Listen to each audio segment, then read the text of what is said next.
Ya oke guys, kali ini gue bakal lanjutin tentang light novel Silent Witch lagi ya. Dan ya seperti biasa, ini bakal pakai TTS lagi.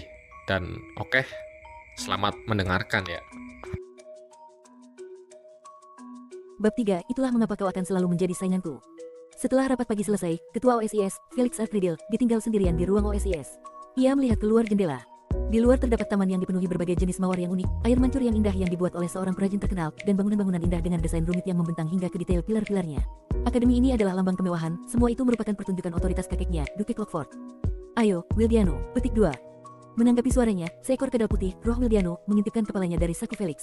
Felix mencengkeram makhluk itu ke jarinya, lalu mengangkatnya untuk memberinya pandangan yang jelas tentang pemandangan di luar. Tampaknya tamu kita lebih banyak dari tahun lalu, komentar Wildiano. Benar, jawab Felix lembut. Lulusan Akademi Serendia memiliki keuntungan saat bekerja di istana kerajaan. Negara-negara tetangga memahami hal itu, dan dalam beberapa tahun terakhir, lebih banyak siswa yang bepergian ke luar negeri untuk belajar di sini. Pada saat ini, pertukaran diplomatik merupakan salah satu layanan utama sekolah tersebut. Hari ini, aku ingin menjalin hubungan sebanyak mungkin dengan tetangga kita. Lagi pula, kita akan melakukan negosiasi dengan kerajaan Farfolia. Banyak sekali orang akan menghadiri festival tersebut, termasuk bangsawan Ridilian, pedagang kaya, staf kuil, dan duta besar dari negara-negara tetangga. Dan melalui kemegahan acara hari itu, mereka akan mengetahui nama pangeran kedua, Felix Artridil. Bagaimana kalau kita memenuhi harapan yang mulia? Kata Felix dengan suara yang lembut dan berirama. Ia melanjutkan, kata-katanya juga merupakan sumpah pribadi, untuk mengukir nama Felix Artridil dalam ingatan semua orang. Petik 2. Lonceng yang mengumumkan dimulainya festival berdentang di langit yang cerah. Sambil mendengarkan nadanya yang tinggi dan bangga, sang pangeran meninggalkan ruang OSIS di belakangnya. Saat bel berbunyi, gerbang depan akademi terbuka. Satu persatu, orang-orang berpakaian seperti bangsawan turun dari kereta yang diparkir dan berjalan masuk. Sambil melihat dari jendela gedung sekolah, Monica mengepalkan tangannya dengan gugup. Akhirnya dimulai. Ketika Monica memikirkan festival sekolah, ia teringat pada siswa yang sibuk berlarian di sekitar lembaga pelatihan penyihir Minerva. Monica juga selalu menjadi bagian dari keramaian dan hiruk-pikuk itu, meskipun dalam kasusnya, ia melarikan diri dari guru-guru yang menuntutnya untuk mempresentasikan penelitiannya. Suasana di Akademi Serendia hari itu benar-benar berbeda, sekolah ini memang dihadiri oleh anak-anak bangsawan. Acara utama festival ini adalah pameran, presentasi penelitian, menyanyi, pertunjukan, dan teater, tetapi tugas-tugas di balik layar dan pekerjaan sambilan akan ditangani oleh para pelayan dan pengrajin bayaran. Jadi, selain mereka yang tampil atau presentasi, para siswa memiliki cukup banyak waktu luang. Mereka dapat memilih untuk menghabiskannya dengan mengunjungi keluarga, atau jika mereka mengincar jabatan di istana kerajaan, mereka dapat mengabdikan waktu mereka untuk meningkatkan reputasi mereka. Monica, yang tidak termasuk dalam kedua kelompok, dalam hati memikirkan tujuannya untuk hari itu. Aku harus melindungi sang pangeran dan mengambil kembali alat perdukunan itu. Tuan Louis akan segera tiba, jadi aku bisa bertemu dengannya dan membahas alat itu. Masalah pengkhianat keluarga Albright dan alat terkutuk itu tidak hanya menyangkut keluarga bangsawan tetapi juga gengsi 7 orang bijak. Daripada Rin yang menyampaikan pesannya, akan lebih baik bagi Monica untuk berbicara langsung dengan Louis. Nero dan Rin sudah dalam wujud kucing dan burung, Nero berdiri di atap dan Rin di pohon. Nona Rin, bisakah Anda mendengar saya? Gumam Monica ke dalam kelas yang kosong. Ya, Nona, jawabnya langsung, tepat di telinganya. Sebagai roh angin, Rin bahkan dapat mendeteksi bisikan, dan dia dapat menyampaikan suaranya langsung ke telinga orang lain. Dia akan menjadi pusat jaringan komunikasi mereka. Apakah Tuan Louis? Tanya Monica ragu-ragu. Dia baru saja melewati bagian penerimaan. Petik 2. Ada hal penting yang ingin aku bicarakan, jadi aku ingin menemuinya di belakang gedung sekolah. Petik 2. Baiklah, aku akan memberitahunya. Petik 2. Bahkan sebelum semenit pun berlalu, suara Rin kembali. Saya berhasil menghubungi Lord Louis. Dia akan segera pergi ke taman belakang dan menunggu Anda di sana. Petik 2. Baiklah, aku akan segera ke sana. Sementara itu, tolong awasi pangeran. Petik 2. Dimengerti, Nona. Petik 2. Setelah pembicaraannya dengan Rin selesai, Monica meninggalkan kelas yang kosong dan berjalan menuju titik pertemuan. Masalahnya adalah menukar barang asli dengan yang palsu. Begitu aku menemukannya, dia bersenandung sambil berpikir sambil berjalan menyusuri lorong. Tepat saat itu, suara bariton terdengar. Lady Monica Norton. Petik 2. Monica berhenti saat mendengar namanya disebut, dan ketika dia melihat siapa yang memanggil, matanya terbelalak lebar. Seorang pemuda bertubuh tegap, berambut hitam, dan berseragam hitam, dari universitas yang berafiliasi dengan Temple, bergegas ke arahnya. Pria itu tidak lain adalah Robert Winkle, mahasiswa tahun pertama di program lanjutan universitas, dan orang yang pernah dia lawan dalam kompetisi catur tempo hari. Dia juga orang yang melamarnya agar bisa bermain catur lebih banyak. Secara umum, Anda memerlukan undangan untuk menghadiri festival sekolah Serendia Academy. Tidak seorang pun yang tidak memilikinya diizinkan masuk. Bagaimana dia bisa ada di sini? Saat Monica berdiri di sana dengan wajah ternganga, Robert dengan hati-hati mengamati wajahnya, lalu mengangguk tampak yakin akan sesuatu. Saya tahu itu. Itu Anda, Lady Monica. Anda tampak berbeda dari terakhir kali kita bertemu, jadi saya khawatir saya salah mengenali orang. Petik 2. Sekarang setelah ia menyebutkannya, ia telah mengenakan riasan dan gaya rambut yang berbeda pada hari kompetisi. Wajar saja jika Robert akan terkejut, ia belum pernah melihatnya dalam keadaan alami. Tapi menurutku pakaianmu hari ini terlihat sama rapi dan bersihnya. Petik 2. Terima kasih, kata Monica sambil tersenyum canggung dan melangkah mundur. Namun, di setiap langkah mundur yang diambilnya, Robert melangkah maju lebih jauh. Saya sangat ingin bertemu denganmu sehingga saya membujuk guru saya untuk mengizinkan saya menemaninya. Petik 2. Monica kemudian teringat bahwa guru-guru dari sekolah-sekolah di dekatnya juga diundang. Terlambat, ia menyadari ada kemungkinan beberapa wajah yang dikenal dari Minerva juga akan hadir, dan wajahnya pun pucat pasi. Aku tahu aku seharusnya meminta Lana merias wajahku, pikirnya. Lana telah berjanji akan membantunya berpakaian dan merias wajahnya sebelum pesta malam itu, jadi Monica merasa terlalu bersalah untuk meminta bantuannya dalam menata penampilannya di awal hari. Namun, sekarang dia menyesali pilihannya. Saat ia panik dalam hati, Robert melangkah maju lagi. Mereka agak terlalu dekat untuk dua orang kenalan baru yang sedang berbicara satu sama lain, dan Monica mulai gemetar. Ia merasa seperti binatang yang terpojok. Apakah kamu sudah memikirkan apa yang kita bahas kemarin? Petik 2. Kemarin, dia tergagap. Usulan saya, petik 2.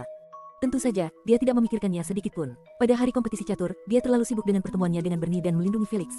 Sejujurnya, dia hampir lupa bahwa Robert ada. Jadi, aku tidak benar-benar, Jika ada sesuatu yang membuatmu tidak puas, jangan ragu untuk memberitahuku. Jika itu dalam kemampuanku, aku akan mengatasinya. Aku akan mencurahkan seluruh hati dan jiwaku untuk membuatmu bahagia. Petik 2. Dia tidak bisa mengatakan padanya kalau dia adalah salah satu dari 7 orang bijak yang bekerja secara rahasia dan dengan demikian pertunangan menjadi hal yang mustahil, jadi dia hanya tergagap. Robert terus mendesakkan pendapatnya dengan sungguh-sungguh. Saya belum pernah melihat orang yang bermain catur seperti Anda. Dan menurut Tuan Redding, Anda baru saja mulai bermain. Itu berarti Anda pasti punya banyak ruang untuk berkembang. Apakah Anda akan berusaha mencapai prestasi yang lebih tinggi di sisi saya? Petik 2. Monica gemar bermain catur, tetapi hanya sejauh catur menjadi salah satu mata kuliah pilihannya. Ia tidak berencana untuk mendedikasikan hidupnya untuk catur. Ya. Apa yang bisa dia katakan untuk membuat Robert mengalah? Dia merasa bahwa tidak penting apa yang dia katakan, dia mungkin bisa mengalahkannya dalam berdebat. Kegugupan dan kebingungan membuatnya pucat. Ia meneteskan air mata. Dia tahu Robert hanya punya niat baik, tetapi dia tetap saja menakutkan, dan itu membuatnya menakutkan bagi Monica. Haruskah aku memanggil bantuan? Jika dia bertanya pada Rin atau Nero, mungkin mereka akan mengenakan pakaian flamboyan seperti sebelumnya dan berlari ke sisinya. Atau mungkin dia bisa menggunakan isyarat tangannya dan Isabel akan menanganinya dengan gaya penjahat sejati. Namun Robert bukanlah pembunuh setelah kematian Felix. Masalah tentang desakannya untuk bertunangan terpisah dari tugasnya untuk melindungi sang pangeran. Dia harus menyelesaikan masalah ini sendiri. Monica telah mengangkat tangan kirinya setengah jalan ketika dia berhenti dan menurunkannya lagi. Jika dia menyentuh telinga kirinya, itu akan menjadi tanda bagi Isabel untuk membantu. Namun dia tidak ingin mengganggu rekannya dengan masalah pribadi seperti ini. Akhirnya, dia mengeluarkan beberapa patah kata dari tenggorokannya yang terengah-engah. Aku tidak bisa bertunangan. Petik 2. Suaranya sangat lemah, seperti suara serangga, dan Robert membuka mulutnya lagi untuk membantah pendapatnya. Namun sebelum dia sempat melakukannya, sebuah suara yang jelas dan berdering memotong pembicaraannya. Robert Winkle, katanya, Profesor Redding sedang menunggu Anda di gerbang depan. Tetaplah bersama pendamping Anda, jangan pergi. Petik 2. Monica, yang punggungnya kini tegak lurus, berbalik karena refleks. Ia melihat seseorang bergegas mendekat, rambut peraknya diikat di belakang dan bergoyang ke sana kemari. Itu adalah Cyril Ashley. Setelah terjepit di antara Robert dan Monica, dia menatap Robert dengan dingin.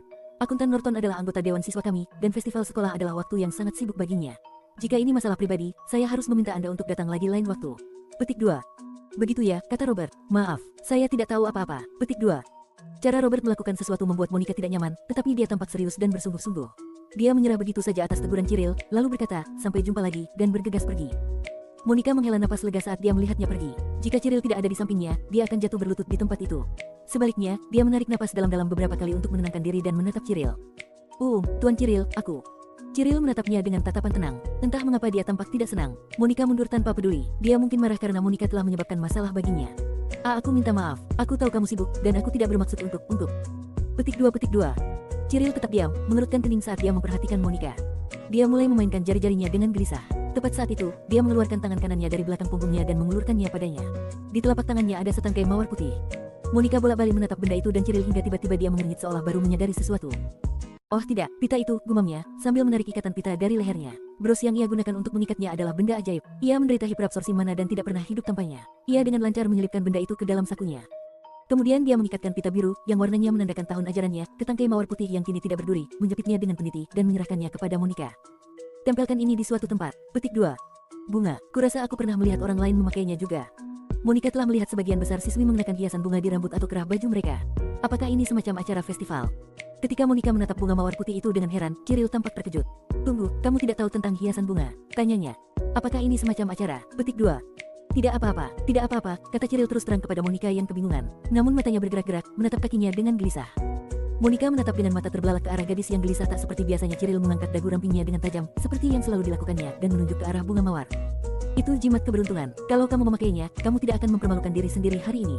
Pastikan kamu juga memakainya saat pergi ke pesta dansa. Petik 2. Ada jimat seperti itu. Monica menunduk kagum pada hiasan bunga itu. Dia tidak melihat rumus-rumus ajaib yang tertanam di dalamnya. Itu berarti itu bukan jenis jamat atau kutukan yang diresapi dengan ilmu sihir. Itu pasti terkait dengan adat istiadat atau tahayul setempat. Ia tidak tahu apa arti bunga ini, tetapi tampaknya, jika ia mengenakannya, ia tidak akan mempermalukan dirinya sendiri sepanjang hari. Saat ia mengamatinya dengan saksama, aroma lembut yang tercium dari mawar putih itu membuat wajahnya tersenyum tipis. Cantik sekali. Ini mungkin sebuah pesona, tetapi ini adalah pertama kalinya ada orang yang memberinya bunga. Terima kasih atas bunga yang cantik itu, Lord Cyril. Senyum sinis terbentuk di wajah Monica. Bibir Cyril sendiri terangkat ke atas, dan dia mengangguk puas. Baiklah, aku ada urusan yang harus diselesaikan, jadi aku harus pergi. Jika terjadi sesuatu, segera beritahu aku atau salah satu anggota OSIS lainnya. Tapi cobalah untuk tidak membebani pangeran dengan pekerjaan lagi. Petik 2. Ya, Tuan. Petik 2. Meninggalkannya dengan omelan ala Cyril, dia bergegas pergi. Monica menatap mawar putih di tangannya. Haruskah aku mengikatkannya ke boleroku? Tanyanya. Ia menjepitnya di sana, jari-jarinya ragu. Mawar putih itu memberikan kilau ekstra yang pas pada boleronya yang berwarna cerah. Hingga beberapa waktu lalu, dia tidak akan peduli dengan jimat keberuntungan yang tidak berdasar. Sekarang, entah mengapa, jimat itu membuatnya percaya diri. Saya akan berusaha sekuat tenaga agar festival ini sukses. Robert benar-benar membuatnya lelah, tetapi sekarang dia bisa merasakan sedikit energi kembali padanya. Setelah mengembuskan napas dari hidungnya, dia mulai berjalan menuju taman belakang. Pertama, saya harus bertemu dengan Tuan Louis. Ia turun ke lantai pertama, di mana lorong-lorong sudah dipenuhi tamu. Sebelumnya, ia akan meringis melihat kerumunan dan melarikan diri. Namun, Monica baru-baru ini mengalami festival yang lebih meriah. Festival di Corlapton dihadiri lebih banyak orang. Kerumunan orang masih membuatnya gugup, tetapi tidak terlalu gugup hingga ia tidak bisa bergerak. Sambil memacu dirinya untuk terus maju, ia baru saja akan berbelok ketika seseorang mencengkeram lengannya dari belakang. Tunggu sebentar, petik 2. Suara rendah dan tertahan itu sudah tidak asing lagi baginya. Dia tidak akan pernah melupakannya. Dia menarik napas dan perlahan berbalik. Yang memegang lengannya adalah seorang pemuda berkacamata dengan rambut pirang bergelombang, anak laki-laki yang telah memutuskan persahabatannya selama kompetisi catur. Dia adalah Bernie Jones, putra kaum Ambar. Bernie, kata Monica dengan suara serak. Bernie terus menatap ke depan dan berbicara cepat. Tuan Rutherford ada di sana. Kau tidak ingin dia menemukanmu, kan? Petik 2. Petik 2. Profesor Gideon Rutherford bekerja di lembaga pelatihan penyihir Minerva. Ia pernah menjadi guru Monica saat Monica masih menjadi murid di sana, dan ia telah melakukan banyak hal untuknya. Dijuluki penyihir asap ungu, ia adalah seorang profesor tua dengan alis tebal yang selalu membawa pipa bertangkai panjang. Ia adalah orang yang merekomendasikan Monica kepada 7 orang bijak. Jika ini sekadar acara sosial, dia pasti ingin menyapa. Namun, mengingat misi penyamarannya saat ini, akan jadi bencana jika dia melihatnya. Monica mengintip dari sudut dan melihat seorang lelaki tua berjubah tak jauh darinya. Meski sudah tua, dia berdiri tegak, kedua matanya rambut putihnya dipotong pendek dan alis lebatnya sama seperti yang diingatnya. Itu benar-benar Tuan Rutherford. Monica bersembunyi di balik dinding dan menatap ke arah Bernie. Pria muda itu mendesah dan mengangkat bahu. Ayo kita pergi ke tempat lain. Ini bukan tempat untuk berdiri dan mengobrol. Kecuali, kau lebih suka tidak melihat wajahku lagi. Usulnya sambil menyeringai sinis.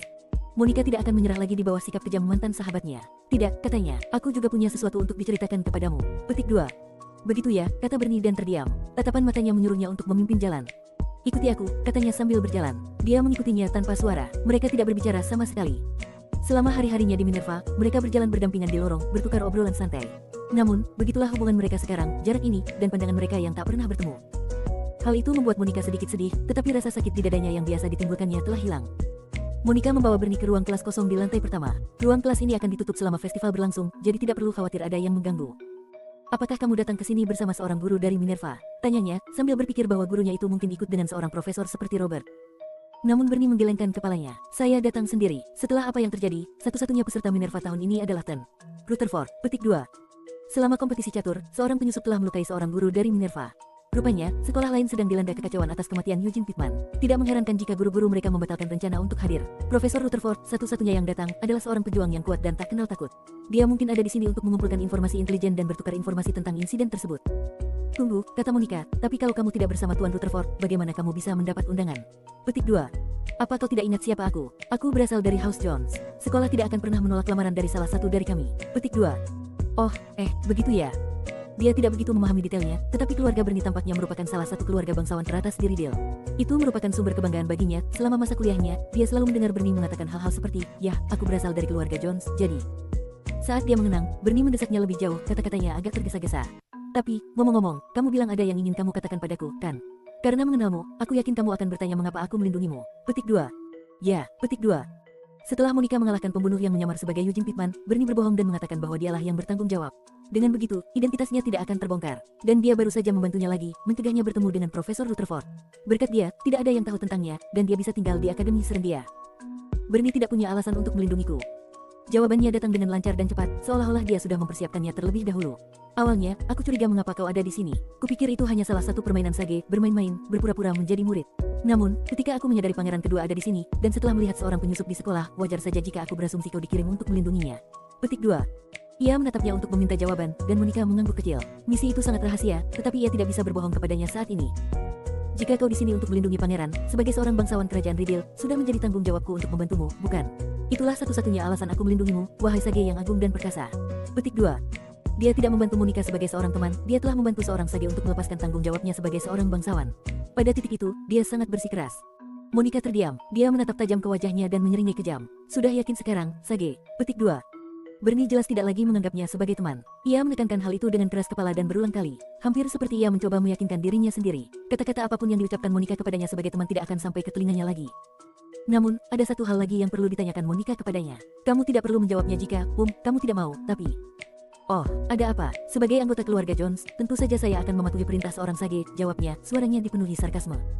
Monica memejamkan matanya sejenak, kemudian dia membukanya lagi dan menatap lurus ke arah Bernie. Mengapa kamu ikut serta dalam kompetisi catur? Petik 2. Semua ekspresi memudar dari wajahnya. Sejak mereka bertemu kembali, Monica tidak bisa tidak berpikir bahwa itu aneh. Ketika Monica menghadiri Minervas, Bernie selalu mengejek catur sebagai olahraga orang malas dan bersikeras menguasai ilmu sihir adalah kegiatan yang jauh lebih berharga. Jadi ketika dia melihatnya di kompetisi, dia terkejut melihatnya lagi tetapi juga terkejut karena dia ada di sana untuk bermain catur.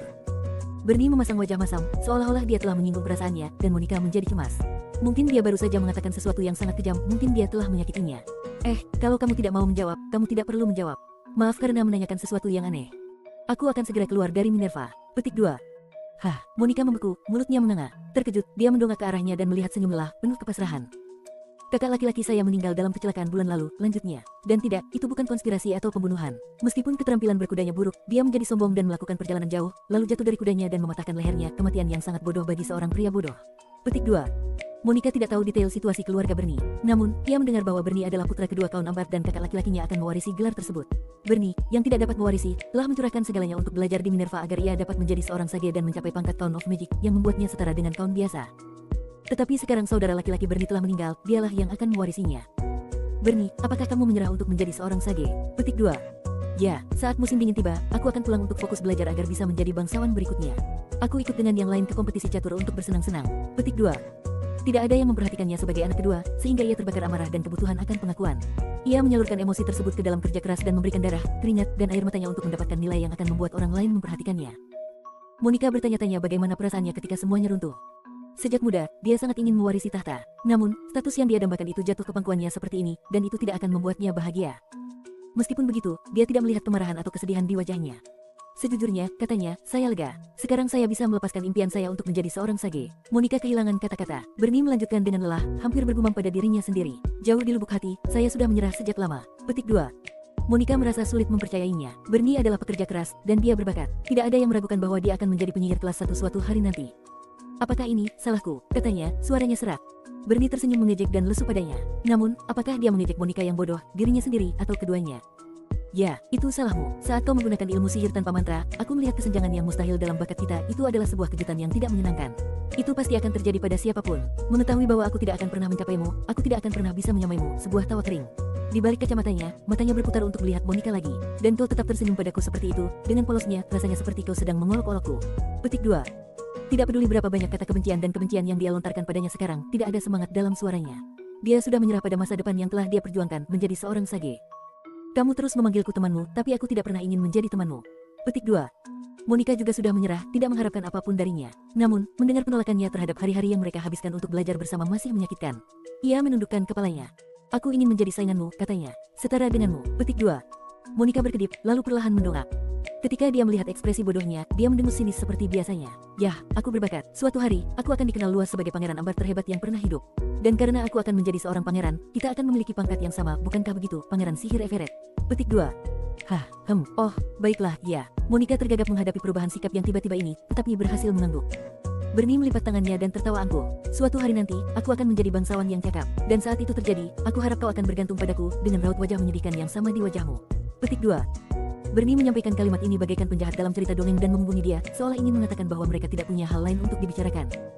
Monica dan Bernie mungkin tidak akan pernah kembali berteman. Namun, tidak semuanya telah hilang. Ia yakin hubungan baru dapat tumbuh, bahkan dari sisa-sisa persahabatan mereka yang hancur. Dia menundukkan kepalanya ke arah Bernie saat dia pergi dan mengucapkan beberapa patah kata sebagai penyihir diam. Saya dengan tulus berterima kasih atas bantuan Anda dalam misi ini, Lord Bernie Jones, putra kaum Ambar. Petik 2. Bernie menoleh untuk menatapnya dan menyeringai. Ia tahu ekspresi itu. Itu adalah senyum yang selalu ditunjukkannya kepada Monica saat ia menangis minta tolong, dan ia akan mendesah dan berkata, oh, baiklah. Petik 2. Benar sekali, jawabnya. Sebaiknya kau terus berterima kasih padaku selama sisa hidupmu. Petik 2.